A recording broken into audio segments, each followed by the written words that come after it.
Hello students.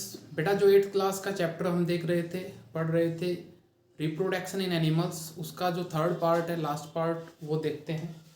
इस part के अंदर सबसे पहले हम जानेंगे आईवीएफ टेक्नोलॉजी के बारे में, जिसको बोला जाता है इन विट्रो फर्टिलाइजेशन।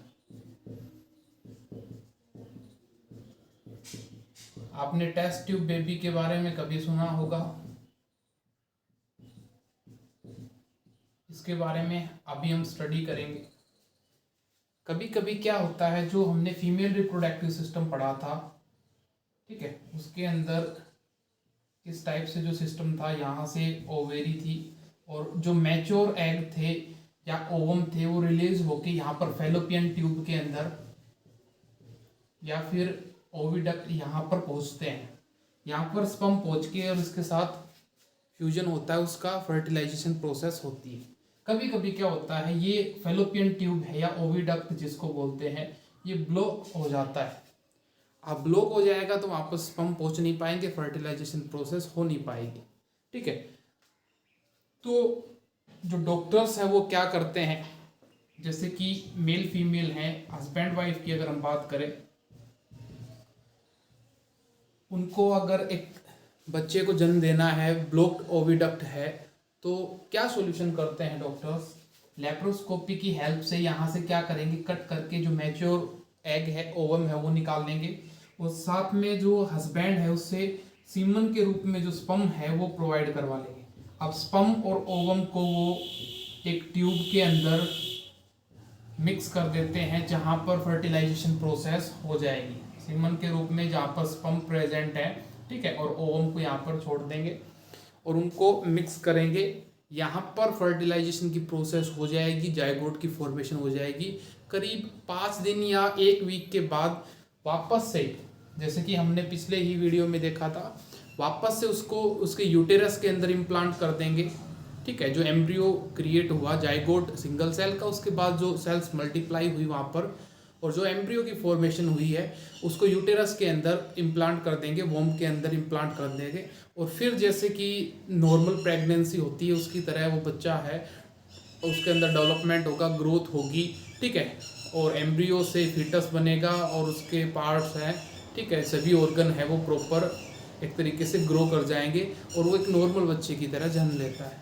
इसको टेस्ट ट्यूब बेबी क्यों बोल दिया गया है? एक्चुअल में टेस्ट ट्यूब बेबी का तो क्या काम है, केवल फर्टिलाइजेशन हुआ है, ठीक है। वैसे तो जो बेबी है वो एक तरीके से जिसकी ग्रोथ हुई है, डेवलपमेंट हुआ है, वो इनसाइड द मदर वोम से हुआ है, ठीक है, लेकिन उसको कह देते हैं कि फर्टिलाइजेशन बाहर हुआ है तो टेस्ट ट्यूब बेबी बोल देते हैं। ये कब काम आता है, कब करना पड़ता है? जब कभी स्पर्म है वो ओवम के पास अगर नहीं पहुंच पाए, केस कोई भी हो, ब्लॉक्ड ओविडक्ट हो या यहाँ से मैच्योर ओवम है वो रिलीज होके नहीं जा रहे हो, तब ये किया जाता है। इससे आगे जानते हैं हम बेटा विविपेरियस ओविपेरियस एनिमल्स। विविपेरियस क्या होते हैं और ओविपेरियस क्या होते हैं, इनके बारे में हम जानते हैं। विविपेरियस एनिमल्स एंड ओविपेरियस एनिमल्स। विविपेरियस एनिमल्स वो होंगे जो डायरेक्ट बेबी को जन्म देते हैं, बच्चे को जन्म देते हैं। ओविपेरियस वो एनिमल्स होंगे जो एग ले करते हैं, जो अंडे देते हैं, उनको क्या कहा जाता है बेटा? ओविपेरियस एनिमल्स। जैसे विविपेरियस के अगर एग्जांपल की बात करें, ह्यूमन बीइंग है, काऊ, बफेलो, डॉग, कैट, ठीक है, ये सभी क्या है? विविपेरियस। ओविपेरियस कौन से हो गए? जो कि बर्ड्स हैं, ठीक है, जैसे कि एग्जांपल ले सकते हैं हम, हैन है, ठीक है, अपने पास जो बेस्ट एग्जांपल है, और भी बहुत सारे बर्ड्स हैं जो एग ले करते हैं, ठीक है। इसमें क्या होता है, जो फर्टिलाइजेशन है वो तो होगा, जो आगे आएगा अपने पास हैन का टॉपिक आएगा, फर्टिलाइजेशन तो उनके अंदर होता है, इंटरनल फर्टिलाइजेशन।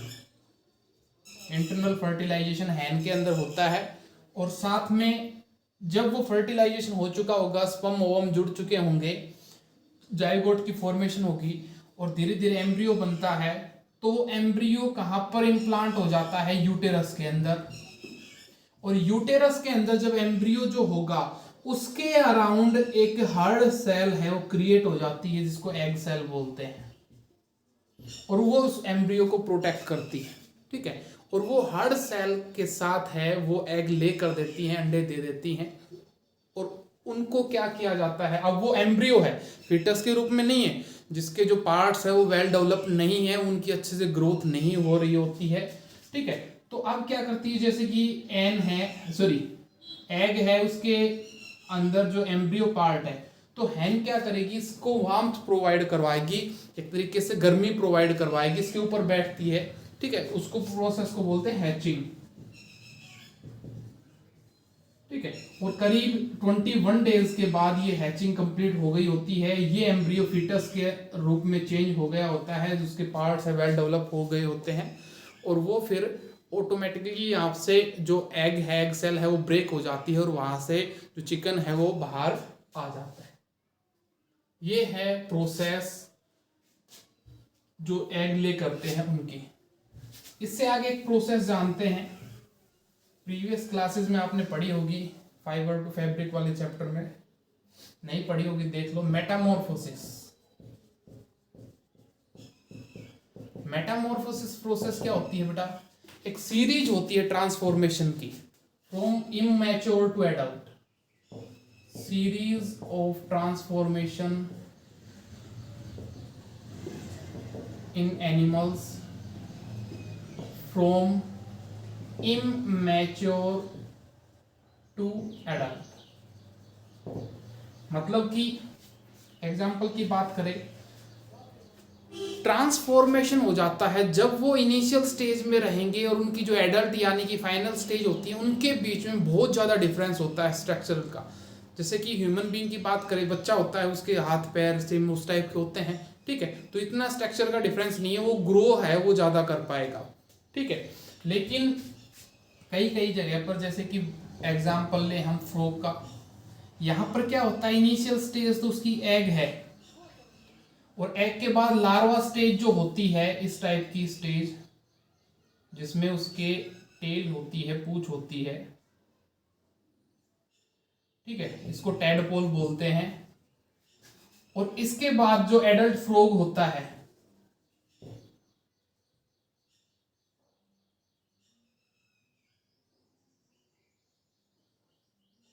उसमें आपको पता है टेल है वो गायब होती है, उसकी टेल वगैरह नहीं होती है, ये पता नहीं क्या बन गया, बाकी इसको फ्रॉग मान के चलो आप, एडल्ट फ्रॉग, ठीक है। तो यहां से आप देखोगे जो टैडपोल था, जो उसकी लार्वा स्टेज थी, उसके अंदर टेल थी, यहां पर उसके पास टेल पीछे नहीं है, तो यहां पर एक ट्रांसफॉर्मेशन हुआ, उसकी जो इनिशियल स्टेज थी उसमें कुछ था, और एडल्ट स्टेज में वो कुछ है, ठीक है। तो इस प्रोसेस को, एक सीरीज ऑफ चेंज जो होते जाएंगे, इनको बोलते हैं मेटामॉर्फोसिस। यही आपको बटरफ्लाई के अंदर या जो सिल्क वॉर्म होता है, सिल्क मोथ होती है, उसके अंदर देखने को मिलता है। इनिशियल स्टेज जैसे कि उसकी एग है, एग के बाद हमें इस तरह का कीड़े जैसा स्ट्रक्चर दिखाई देता है, कैटरपिलर जिसको बोलते हैं।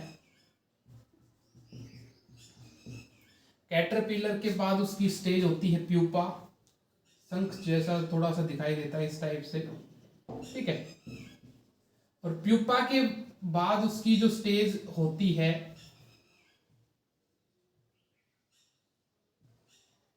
इस टाइप से, जो बटरफ्लाई की के रूप में वो चेंज हो जाता है। तो यहाँ पर एक ट्रांसफॉर्मेशन हुआ है, इनिशियल स्टेज उसकी कुछ थी, ठीक है, और चेंज आते गए, और फाइनल स्टेज उसकी कुछ है। मतलब इनिशियल स्टेज में जो ऑर्गेनिज्म था वो बिल्कुल डिफरेंट दिखाई देता है उसके फाइनल स्टेज से, अदर औरों की तरह नहीं है। जैसे कि ह्यूमन बीइंग है, बच्चा है, उसके हाथ पैर सेम वैसे, और उसकी ग्रोथ है वो मतलब होती है, दिखाई वो वैसा ही देता है कि जैसे ह्यूमन बीइंग है, एडल्ट है, वैसा ही, ठीक है। तो ये क्या है, एक सीरीज ऑफ चेंज है, इसको बोला गया है मेटामॉर्फोसिस। इससे आगे हम पढ़ेंगे asexual mode of reproduction.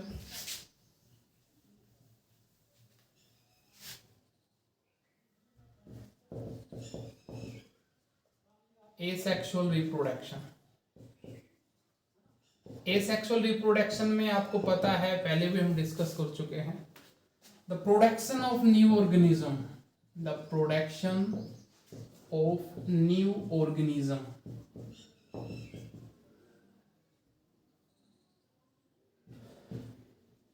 From single parent, single parent से नए ऑर्गेनिज्म का एक तरीके से जन्म होना, सेक्सुअल में क्या थे, दो थे वहां पर, एक मेल था एक फीमेल, ठीक है। वहां पर दोनों की हेल्प हुई थी। हेल्प क्या मतलब, दोनों से गैमेट्स लिए गए थे, female gamete and male gamete. जैसे ह्यूमन बीइंग की बात करें तो मेल गैमेट स्पर्म है और फीमेल गैमेट ओवम या एग है, ठीक है। तो वहां पर तो दो पेरेंट की हेल्प ली गई थी, यहाँ पर सिंगल पेरेंट होगा, ठीक है। वही प्रोसेस करेगा। जैसे कि एग्जाम्पल के तौर पर बात करें अमीबा, अमीबा का कुछ इस टाइप का स्ट्रक्चर है, फिक्स तो स्ट्रक्चर है नहीं उसका, ये न्यूक्लियस। अब ये क्या करता है, अपनी शेप चेंज करता है और इसका न्यूक्लियस है ये भी लेंथ में हो जाएगा और एक ऊपर सेल बना लेगा, एक नीचे सेल बना लेगा, ठीक है। ये सिंगल से बिना किसी अदर अमीबा की हेल्प के, ये इसने क्या है, दो सेल्स के अंदर टूट गई। ये सिंगल सेल जो थी वो दो सेल्स के अंदर टूट गई। इनको डॉटर सेल्स बोल देते हैं, ठीक है। न्यूक्लियस भी इनका जो पार्टीशन हो जाता है, साइटोप्लाज्म है उनका भी पार्टीशन हो जाता है और यहाँ पर न्यू ऑर्गेनिज्म है उनका जन्म हो जाता है। ऐसे ही हाइड्रा में होता है। हाइड्रा में कुछ इस टाइप का स्ट्रक्चर रहेगा। नेक्स्ट में उससे थोड़ी सी हल्की सी बड निकलेगी, ये बड ग्रो करेगी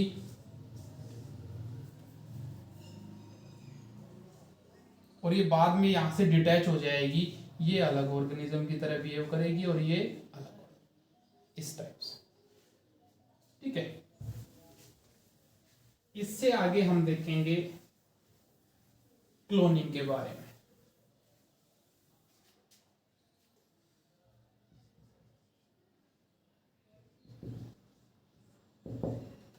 क्लोनिंग में क्या होता है, एग्जैक्ट आइडेंटिकल कॉपी बनती है उसके पेरेंट्स की। किस मेथड से, एसेक्सुअल रिप्रोडक्शन से। ह्यूमन बीइंग की भी बन जाएगी, किस मेथड से, एसेक्सुअल से। वैसे ह्यूमन बीइंग के अंदर एग्जाम्पल की बात करें तो क्या होता है, सेक्सुअल मोड ऑफ रिप्रोडक्शन होता है, लेकिन यहाँ पर उससे सेल ली जाती है, सेल की ग्रोथ करवाई जाती है, वो अभी डिस्कस करेंगे कैसे क्या होता है, ठीक है। और वो सेम जिसकी सेल थी, जिसका न्यूक्लियस था, उसी की प्रॉपर्टी उस सेल के अंदर रहेंगी और वो जब डेवलप होगा तो वो सेम आइडेंटिकल अपने पेरेंट्स की तरह होगा। फिर से बता देता हूँ ये कौन सा मोड है, एसेक्सुअल। जैसे कि बात करें, जो फर्स्ट क्लोनिंग की गई थी वो डोलीशिप की गई थी। डोलीशिप एक भेड़ थी, ठीक है, जो फर्स्ट क्लोन जिसका तैयार किया गया था। ये 5 जुलाई 1996 को तैयार किया गया था। क्या किया था साइंटिस्ट ने इसमें, जैसे कि दो भेड़ थी वहां पर, उनका ABC, ए और बी से मान लो, चाहे उनका मैं नाम लिख देता हूं, फिंडोरसेट सिप, और एक थी स्कॉटिश ब्लैक फेस सिप। अब क्या किया था इसमें, देखो, फिंडोरसेट सिप, इसकी क्लोनिंग करके डोलीशिप है वो तैयार की गई थी। देखो कैसे क्या होगा, यहां से एक सेल लेंगे, सिंपल सेल। क्या ले लिया, यहां से जो सिंपल सेल होती है वो ले ली, ठीक है। स्कॉटिश ब्लैक शिप से क्या लिया है, एग या फिर कहें ओवम, ये लिया। अब क्या किया, इसके अंदर जो न्यूक्लियस था, इसको तो बाहर निकाल दिया और इस न्यूक्लियस को यहां इंप्लांट कर दिया एग के अंदर। अब ये न्यूक्लियस है, ठीक है। अब इसको क्या करेंगे, एग सेल है या यूं कहे एग है, ओवम है, ये क्या करेगा, इसके अंदर न्यूक्लियस है, इसका डेवलपमेंट होगा। जैसे कि जो फर्टिलाइजेशन होती है, जाइगोट की फॉर्मेशन होती है, सेम वही चीज ये बन के तैयार हो चुकी है। अब या तो इसको इसी में इम्प्लांट कर दो वोम के अंदर, या किसी अदर शिप के अंदर। स्कॉटिश ब्लैक के अंदर ही क्या किया, दूसरी स्कॉटिश ब्लैक फेस शिप ले ली और उसके वोम के अंदर ये जो तैयार की थी सेल, ये उसके वोम के अंदर इम्प्लांट कर दी, जिसमें न्यूक्लियस किसका था, फिंडोरसेट शिप का। अब ये इसका डेवलपमेंट होगा, सेल्स मल्टीप्लाई होंगी, एम्ब्रियो बनेगा, फीटस बनेगा, ठीक है। और वो बिल्कुल जो ऑर्गेनिज्म बर्थ लेगा, जन्म लेगा, वो एग्जैक्ट कॉपी होगा फिंडोरसेट शिप की। यानी कि जिससे न्यूक्लियस लिया गया था उसी की क्या होगी, उसके अंदर प्रॉपर्टीज होंगी, कैरेक्टरिस्टिक्स होंगी, ठीक है, ऐसे है। ये डोली शिप है वो तैयार की गई थी जो 14 Feb 2003 में डेड हो चुकी थी, मर गई थी। ठीक है, उसके अंदर सेम एग्जैक्ट कॉपी थी जिसका न्यूक्लियस वहां पर लिया गया था। ऐसे ह्यूमन बीइंग के अंदर भी हो सकता, सेम क्लोन है वो तैयार कर सकते हैं, एग्जैक्ट कॉपी रहेगा उसके पेरेंट्स की। ठीक है,